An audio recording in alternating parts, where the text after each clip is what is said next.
Salut les gars, un plaisir aujourd'hui de vous avoir. On a la chance d'avoir quelqu'un que j'apprécie énormément sur le podcast. Il s'agit de Antoine Martin. Antoine qui est un associé à moi sur le podcast studio, un associé sur un autre projet où je l'ai rejoint dans le plaisir de pouvoir l'accompagner dans son développement digital de ce projet-là, mais je vais le laisser aller plus en détail. C'est quelqu'un qui a un PhD, c'est quelqu'un qui est considéré comme un docteur, c'est ça C'est ce qu'on ça. dit, et qui, à côté de ça, de mon point de vue, est humainement quelqu'un d'extrêmement pertinent, intéressant, gentil, attentionné, bienveillant, bref, quelqu'un de bien, quoi, ce que j'aime, et qui, en plus de ça, à côté, en termes de business, est extrêmement bon, puisque c'est un coach business, et un coach business, mais spécialement sur cette phase de scaling, et il a beaucoup de choses à partager là-dessus. On va y aller en français, donc ça c'est intéressant, parce qu'on a l'habitude de faire des contenus en anglais ensemble, et aujourd'hui, full français, donc moi j'ai hâte. Antoine, c'est un plaisir de t'avoir avec moi. Merci pour l'intro. Ouais, un plaisir. La barre est haute. La barre est haute. Pas Oui. de pression, c'est bien. Pas de pression. Non, t'as raison. Et au final, t'as raison. On va commencer comme ça. Là, je t'ai peut-être mis, ok, la barre haute, on va la redescendre, on va y aller tranquille. Et on va parler de tout et de rien. Ça peut être, en fait, si tu veux, ça peut être entrepreneuriat, ça peut être développement personnel, ça peut être des anecdotes. Je sais que t'es excellent en anecdotes. Moi, j'adore tes anecdotes à chaque fois. Et c'est l'idée parce que ça permet, en fait, à tout un chacun de pouvoir comprendre des choses en dehors du contexte habituel et de les voir de manière différente. Donc, d'apporter un point de vue beaucoup plus, même souvent, sur les échecs. Moi, j'aime beaucoup donner cet accent sur les échecs et les choses qui ont été dures pour nous en tant qu'entrepreneurs parce qu'on a besoin de passer par là. Et c'est souvent ces étapes-là et ces moments-là qui sont, en fait, au final, beaucoup plus révélateurs sur ce qu'on fait derrière. Donc, ouais, je vais te laisser peut-être à tes mots te présenter succinctement, tel que tu l'entends. Et puis, je te ferai rebondir en fonction des sujets ou d'autres. Alors, profil atypique, qui ressemble pas à grand-chose. Parcours plutôt international avec relativement peu de temps passé en France d'un point de vue carrière, en fait. Puisque je suis parti en Angleterre faire mes études parce que la France me convenait pas. Je suis revenu un petit peu en France et puis ça me convenait toujours pas non plus après mes études. Et je suis parti vivre en Angleterre, à Hong Kong, maintenant à Lisbonne où on est là. Donc, plutôt atypique par rapport à l'ensemble. Tous les pays. On bouge pas Londres, mal. Hong Kong, Lisbonne. Voilà, et on sait pas où on sera dans 10 ans, donc c'est un peu l'aventure et c'est plutôt le côté sympa. Et puis, chercheur, prof de droit dans une autre vie, devenu business coach et facilitateur de scale, entrepreneur avec des business qui tournent autour de l'accompagnement d'entrepreneurs. Soit des entrepreneurs qui ont des équipes et qui tournent avec des sociétés qui tournent, soit des entrepreneurs qui veulent se lancer et qui ne savent pas nécessairement par où commencer et quels sont les pièges qu'on peut éviter. Et puis ce magnifique studio de podcast dans lequel on se met à travailler depuis quelques temps aussi. Donc plein de projets. Plein de projets, exactement. Et je pense que justement le studio podcast, c'est un des projets sur lequel c'est différent de ce qu'on peut avoir à connaître auparavant, parce que là on est sur quelque chose de physique. Je pense que toi pareil, on n'a jamais développé à proprement parler un business qui accueille des clients de manière physique, récurrente, tous les jours, voilà, dans une constance. Donc c'est quelque chose qui est différent de ce qu'on a pu connaître. Et pour autant, toi, tu es aussi quelqu'un qui n'a pas spécialement développé des choses en digital jusque-là. Et ça, c'est intéressant parce que je sais qu'on se met à travailler aussi ensemble pour cette raison. Et j'aimerais bien que tu donnes un retour aussi sur ce segment-là, sur le côté un peu digital. Comment toi, tu le percevais, tu le perçois et comment aujourd'hui, tu te dis, ok, on va dans la bonne voie ou non et quelle a été ton évolution de pensée justement par rapport à ça? Pour moi, le digital, il a deux connotations ou deux sens. Je vis à Lisbonne, mes clients ne sont pas à Lisbonne. Ok. Donc je travaille en ligne. J'ai des clients qui sont en France, qui sont à Los Angeles, qui sont à Tokyo, à Hong Kong, Dubaï. Je fais tout depuis un téléphone. Covid a été assez intéressant pour ça parce que je devais partir 3 semaines en France pour Noël. J'y suis resté 5 mois parce qu'il n'y avait pas d'avion pour rentrer à Hong Kong, tout bêtement. Ça n'a rien changé parce que avec un téléphone, je pouvais faire ce que je voulais. Ça me permettait d'aller me mettre dans un café au pied de la Tour Eiffel et de faire mes calls comme si de rien n'était en fait. Donc le digital, c'est un peu le côté nomade à la base. La deuxième chose, c'est le fait de dire que ce qu'on fait au téléphone, ce qu'on fait en visio avec quelqu'un, c'est pas scalable, c'est pas scalable si on essaye de le dire en français, c'est pas, on peut pas le mettre à l'échelle. J'ai pas vraiment de traduction en français qui me convienne, donc je parle de scale-up. Ouais, non, mais je pense que c'est compréhensible pour les Français aussi. Voilà, donc de scale-up. Et donc le digital devient une manière de passer à du scale-up parce qu'on n'est plus en train de passer son temps à faire quelque chose de répétitif avec quelqu'un de différent. On peut communiquer, partager, mettre à disposition des infos, des insights, des outils, des astuces, plein de choses. On les enregistre, on les met à disposition et on casse les prix, forcément. Et donc on met vraiment les choses au niveau des gens qui veulent pouvoir les utiliser. Donc ça, c'est la deuxième définition du digital pour moi. Ok, donc il y a une partie qui est du digital qui arrive après la deuxième. Ouais, c'est ça. Donc, ok. Ouais, le côté liberté, en fait, je pense que c'est intéressant parce que beaucoup d'entrepreneurs, pour rebondir dessus, mais pas tellement, et en même temps ouvrir sur autre chose, beaucoup d'entrepreneurs pensent que, entre guillemets, créer une entreprise, ça va être tout beau, tout rose, etc. Et en fait, peu d'entrepreneurs sont conscients que créer une entreprise, c'est une prison. On se crée une belle prison potentiellement si on bosse bien, ou une prison qui est plutôt compliquée à vivre si c'est compliqué et si c'est une activité qu'on n'arrive pas à faire décoller. Mais surtout, en fait, la finalité, comme tu l'as dit, le digital est censé nous apporter un certain côté nomade, un certain côté, je dirais, de liberté. En tout cas, moi, c'est la valeur que j'aime beaucoup. Et là, ici, bah, toi, tu la vois comme ça, en fait. Le fait de se dire, le digital est là, mais il est là et il est pertinent que s'il t'apporte cette liberté. Le digital devient, en ce qui me concerne, le digital devient un mode de vie, en fait. J'ai commencé ma journée à 5h ce matin pour avoir un call avec un client à Tokyo. À 10h, j'avais déjà eu Tokyo et Hong Kong au téléphone. J'avais déjà terminé ma journée de travail. Incroyable. Et après, on enchaîne sur autre chose. La logique de scale, c'est dire comment est-ce qu'on fait pour développer un business, développer une entreprise en ayant une organisation qui va nous permettre de rendre cette entreprise durable. Donc si je suis mon propre business, je parlais tout à l'heure je reviens à ton premier point qui était être entrepreneur, monter une entreprise, c'est facile mais c'est un piège. Oui, c'est un piège. Tout le monde peut monter une boîte, il suffit de s'enregistrer sur internet, c'est faisable. La question c'est, entrepreneur c'est quoi? C'est avoir une boîte avec un beau papier et un tampon, ou c'est avoir un business qui va tourner pendant qu'on fait autre chose? Exactement. Voilà. Et donc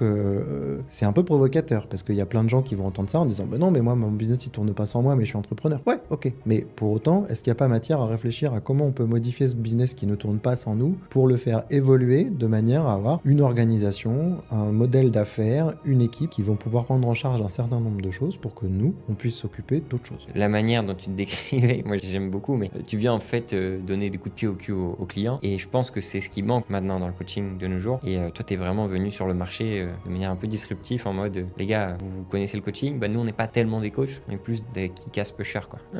En fait, le coaching, c'est une méthode qu'on utilise au milieu des autres. Donc, ça s'appelle du leadership situationnel. Il y a un nom barbare pour ça, ça s'appelle comme ça. Ça veut dire que selon le degré d'autonomie des gens dans une équipe et leur degré de motivation, tu vas les gérer de manière différente. Quelqu'un qui est pas motivé et pas autonome, tu lui dis quoi faire. Donc, tu es le manager, le boss, bon, ok. Quelqu'un qui va gagner en motivation mais qui aura pas encore l'autonomie, tu vas le coacher. Donc, tu vas le pousser, lui donner des billes, lui demander comment il pourrait améliorer ci et ça. Et puis, de temps en temps, tu vas lui suggérer un peu comment il pourrait faire s'il n'a pas eu son idée lui-même.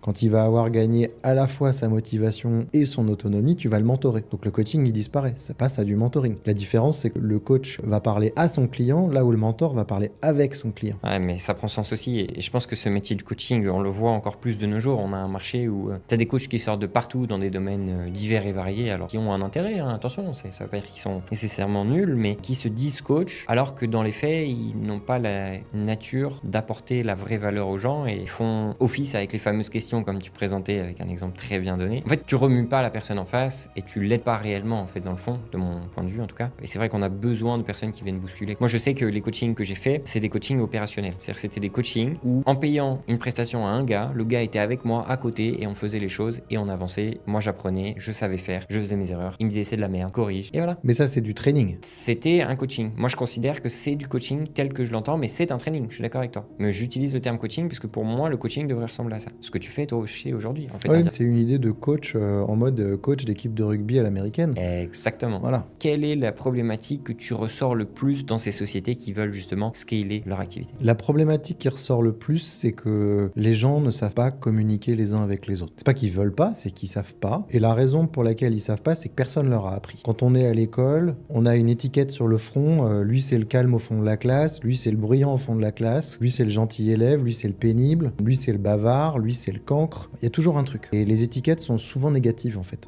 C'est négatif d'être calme au fond de la classe. On a l'impression qu'il s'en fout. Alors qu'en fait, il est calme au fond de la classe parce que peut-être qu'il voit pas bien et que de loin, il voit mieux et qu'il a une vue d'ensemble et qu'il aime pas être juste devant parce qu'il est pas à l'aise. Il y a plein de raisons en fait.